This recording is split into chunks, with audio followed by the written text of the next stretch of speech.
اپنا جمع کروا سکتے ہیں۔ جب پارٹیز اپنا رپلائی جواب جمع کروا دیتی ہیں کورٹ میں، اس کے بعد جو ریونیو کورٹ ہے وہ دونوں پارٹیز کا موقف سننے کے بعد نیکسٹ پروسیڈ کرتی ہے۔ اس میں جو سب سے زیادہ تقسیم میں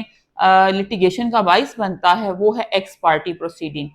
یا ایکس پارٹی فیصلہ کروا لینا۔ اب ایکس پارٹی کیا ہوتا ہے؟ ایکس پارٹی سے مراد ہے یک طرفہ، یعنی کہ کسی بھی ایک شخص نے دوسروں کو انفارم کیے بغیر جو ہے وہ کسی بھی طرح سے سٹاف سے مل ملا کے کولیبریٹ کر کے جو باقی کھاتہ دران تھا ان کو انفارم نہیں کیا اور اپنی تقسیم کروا لی اور اپنے بہتر بندہ جات جو ہیں وہ اپنے کھاتے میں ڈلوا لیے۔ تو یہ جو ایک ریزن ہے سب سے زیادہ لٹیگیشن کی وجہ بنتی ہے، اور جب بھی آپ ایکس پارٹی پروسیڈنگ کرواتے ہیں یا فیصلہ کرواتے ہیں تو وہ ہمیشہ چیلنج ہو جاتا ہے، ہمیشہ کینسل ہو جاتا ہے۔ اگر آپ اس طرح کا پروسیس اڈاپٹ کریں گے تو وہ ڈیفینیٹلی چیلنج ہو جائے گا۔ وقتی طور پہ تو شاید آپ سمجھیں کہ آپ نے بینیفٹ لے لیا ہے، لیکن جب وہ اپیل میں جائے گا تو وہ خارج ہو جائے گا، آپ کو اس کا کوئی فائدہ نہیں ہوگا اس پروسیس کا، صرف آپ کے جو ہے وہ ریسورسز ضائع ہوں گے، پیسے اور ٹائم ضائع ہوگا۔ تو اس لیے بہتر ہے کہ جو لا کا پروسیجر ہے اسی کو فالو کیا جائے، اور جو سٹیپ بائی سٹیپ ریکوائرمنٹس ہیں ان کو ساتھ لے کے چلا جائے، اور پارٹیز کو موقع دیا جائے کہ وہ آ کے اپنا اعتراض داخل کریں، اس کو کنٹیسٹ کریں، اگر ان کا کوئی آبجیکشن ہے تو جمع کروائیں، تاکہ نیکسٹ کسی سٹیج پہ جا کے کسی پارٹی کے پاس یہ اعتراض نہ ہو کہ مجھے انفارم نہیں کیا گیا تھا۔ تو اس بیس پہ زیادہ تر جو تقسیم کے کیسز ہوتے ہیں وہ اپیل میں جا کے پھر خارج ہو جاتے ہیں۔ اپیل کی ہم بات کر رہے ہیں تو ساتھ ہی آپ کو یہ بھی میں بتا دوں کہ اپیل جو تقسیم کی اپیل ہے اس کے کون کون سے فورم ہیں۔ جس طرح سے کوئی پوائنٹ ساتھ آتا جاتا ہے ہم اس کو ڈسکس بھی کرتے جاتے ہیں تاکہ آپ کے لیے آسانی رہے اور کانسیپٹ کلیئر رہے۔ ریونیو میں جو ریونیو کوڈ کی ہیرارکی ہے اگر ہم اس کی بات کریں تو جو تقسیم کا کیس ہوتا ہے وہ اسسٹنٹ کلیکٹر درجہ اول جو کہ تحصیلدار کے پاس زیادہ تر اختیارات ہوتے ہیں اس کی کورٹ میں فائل کیا جاتا ہے۔ اس کے بعد اگر کسی شخص کو تقسیم پر اعتراض ہوتا ہے تو وہ ایڈیشنل ڈپٹی کمشنر ریونیو کی کورٹ میں اپیل فائل کر سکتا ہے۔ ایڈیشنل ڈپٹی کمشنر کا اختیار استعمال کر رہا ہوتا ہے اور وہ اسی کے بہاف پہ ریونیو میٹرز کو دیکھتا ہے۔ تو اگر ریونیو میں اپیل پہ کسی بھی پارٹی کو کوئی اعتراض ہے تو وہ اپیل کے لیے ایڈیشنل ڈپٹی کمشنر جسے ADCR بھی کہتے ہیں اس کی کورٹ میں جائے گا۔ اگر ADCR کے فیصلے سے کسی بھی پارٹی کو کوئی اعتراض ہے تو وہ اس کے خلاف اپیل میں ایڈیشنل کمشنر کی کورٹ میں جائیں گے۔ ایڈیشنل کمشنر ریونیو کمشنر کے اختیارات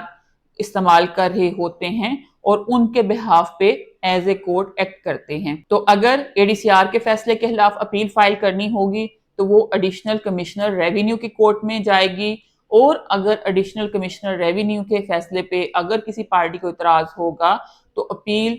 senior member board of revenue کے پاس جائے گی جو کہ ریونیو کی ہائیسٹ کورٹ آف اپیل ہے۔ اس کے بعد ریونیو کی کورٹس ختم ہو جاتی ہیں، یہ ہائیسٹ کورٹ ہے اور اس کا جو فیصلہ ہے ریونیو میں وہ فائنل تصور کیا جاتا ہے۔ تو SMBR senior member board of revenue کا فیصلہ جو ریونیو کے معاملات میں فائنل تصور کیا جاتا ہے، اس کے خلاف کوئی بھی اپیل کا فورم لائی نہیں کرتا، لیکن اگر آپ سمجھتے ہیں کہ آپ کو انصاف نہیں ملا اور اگر کوئی ایسی بات رہ گئی ہے جو انصاف کی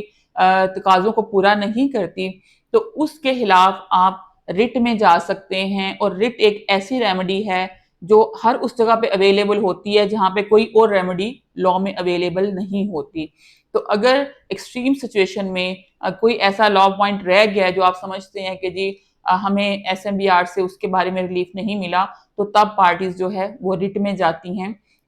اور اس میں پروونس کی جو ہائی کورٹ ہے وہ اس میٹر کو دیکھتی ہے کہ آیا کہ آپ کا ریلیف بنتا ہے یا نہیں بنتا۔ Otherwise SMBR senior member board of revenue ایک فائنل کورٹ ہے، اس کے خلاف کوئی اپیل لائی نہیں کرتی ریونیو میں۔ یہ ہماری ریونیو کورٹس کی ہیرارکی تھی۔ اس کے بعد ہم دوبارہ اپنی تقسیم کے پروسیس پہ آ جاتے ہیں۔ پارٹیز کو نوٹسز جاری کیے ریونیو آفیسر نے، پارٹیز نے آ کے اپنا بیان داخل کروا دیا۔ اب ریونیو آفیسر دیکھے گا اگر تو پارٹیز کی پرائیویٹ سیٹلمنٹ ہو جاتی ہے، ان کے درمیان میں کوئی اپنا جو ہے وہ ایک کہہ لیں کہ خانگی تقسیم یا ایک کوئی پرائیویٹ سیٹلمنٹ، یعنی کہ آپس میں بیٹھ کے وہ ڈیسائیڈ کر لیتے ہیں کہ کس طرح سے تقسیم کرنا ہے. تو اگر پارٹیز میں پرائیویٹ سیٹلمنٹ ہو گئی ہے تو وہ ریونیو آفیسر کے پاس لے کے آئیں گے. تو ریونیو آفیسر اس کو رول آف کورٹ بنا دے گا، یعنی کہ اس کو اپنے فیصلے کا حصہ بنا دے گا، اور یہاں پہ جو ہے یہ تقسیم کا پروسیس آلموسٹ کمپلیٹ ہو جاتا ہے. لیکن اصل ڈسپیوٹ اس صورت میں ارائز ہوتا ہے جب پارٹیز آپس میں ایگری نہیں کرتی اور ان کی کسی بات پہ جو ہے وہ کنسنسس نہیں ہوتا. اس کے بعد ریونیو آفیسر خود دیکھے گا اور ڈیسائیڈ کرے گا کہ یہ پراپرٹی جو جوائنٹ آنرز ہیں یا مشترکہ خطہ داران ہیں ان میں کس طرح سے تقسیم ہوگی. تقسیم کے پروسیس میں جو تحصیلدار یا اسسٹنٹ کلیکٹر درجہ اول ہے وہ کسی بھی شخص کو نوٹس کر سکتا ہے، جس کو بھی وہ سمجھتا ہے کہ یہ کنسرن ریلیونٹ پارٹی ہے اس کو نوٹس کیا جا سکتا ہے. اور اس کے علاوہ اگر کوئی بھی پارٹی جو ہے وہ آ کے پارٹی بننا چاہتی ہے اور وہ سمجھتی ہے کہ اس تقسیم سے ہم کنسرن ہیں اور ہمیں بھی پارٹی بنایا جائے، ہمارا بھی رقبہ تقسیم کیا جائے، تو اس کو as a party revenue officer add کر سکتا ہے. اس کے بعد ایک بہت اہم کویسچن ہے کہ یہ تقسیم جو لوگوں کے لیے اتنی سر درد ہے اور اس کے جو کیسز ہیں وہ بھی بہت لمبے چلتے ہیں، تو کیا ریونیو آفیسر کو کہیں پہ باؤنڈ بھی کیا گیا ہے کہ وہ تقسیم کا کتنی دیر میں فیصلہ کرے گا؟ کیونکہ یہ لوگوں کے لیے بڑا ایک تکلیف کا باعث ہے تقسیم، اور لوگوں کو زندگیاں گزر جاتی ہیں تقسیم کا پروسیس مکمل کرواتے ہوئے. اس ایشو کو ریزالو کرنے کے لیے سیکشن 142A لینڈ ریونیو میں امینڈمنٹ کے تھرو ایڈ کیا گیا، اور اس کے تحت ریونیو آفیسر کو باؤنڈ کیا گیا کہ وہ 6 ماہ کے اندر اندر جو ہے وہ تقسیم کا فیصلہ کرے گا. اگر ریونیو آفیسر 6 ماہ کے اندر جو ہے وہ تقسیم کا فیصلہ نہیں کرتا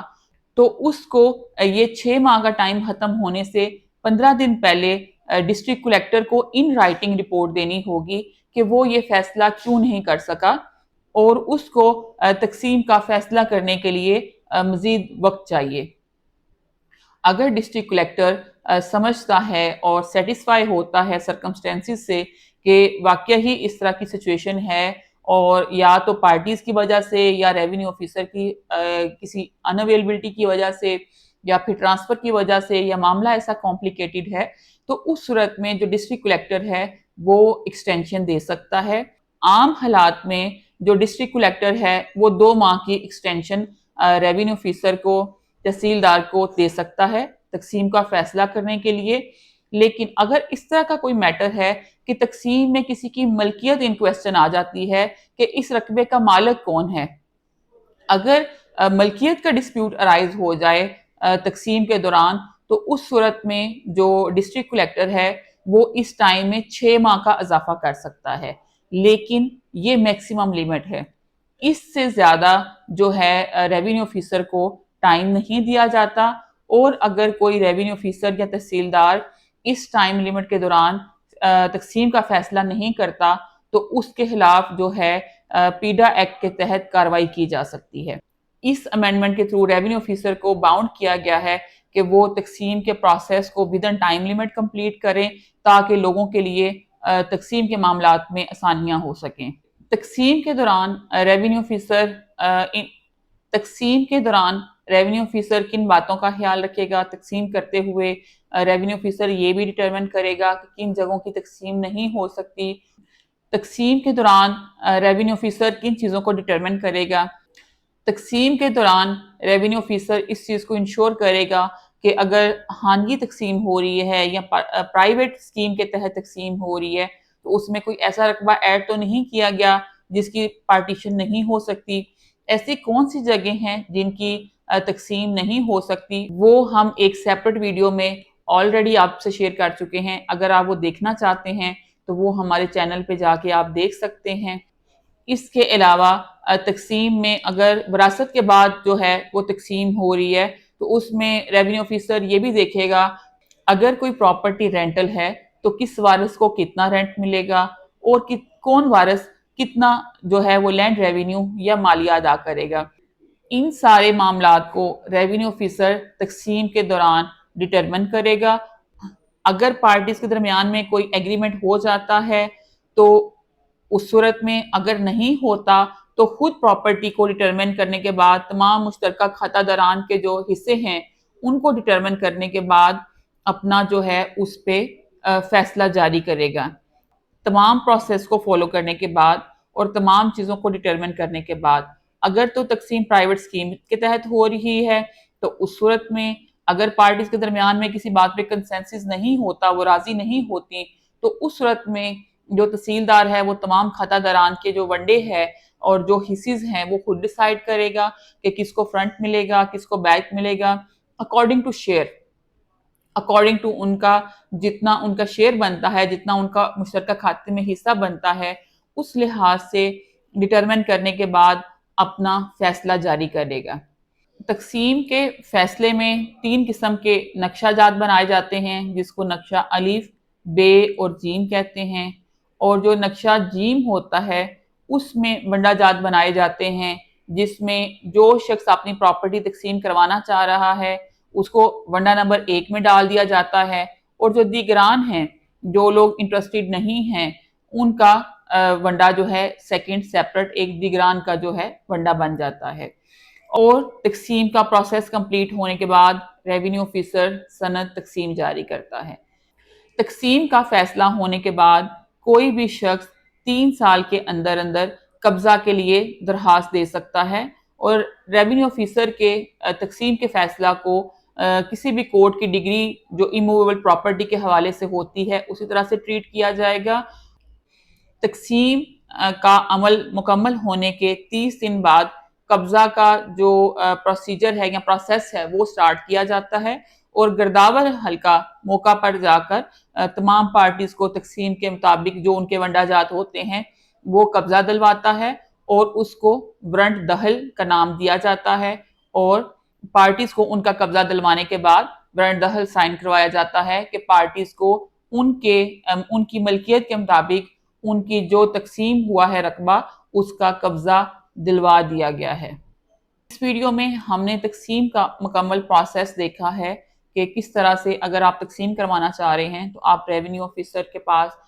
کس طرح سے اپلیکیشن فائل کر سکتے ہیں اور اس کا کیا پروسیس ہے۔ تقسیم ایک پیچیدہ معاملہ ہے اور یہ ٹاپک کافی لینتھی بھی ہے جس کو ایک ویڈیو میں کور کرنا پاسبل نہیں ہے، تو اس کو ہم نیکسٹ ویڈیوز میں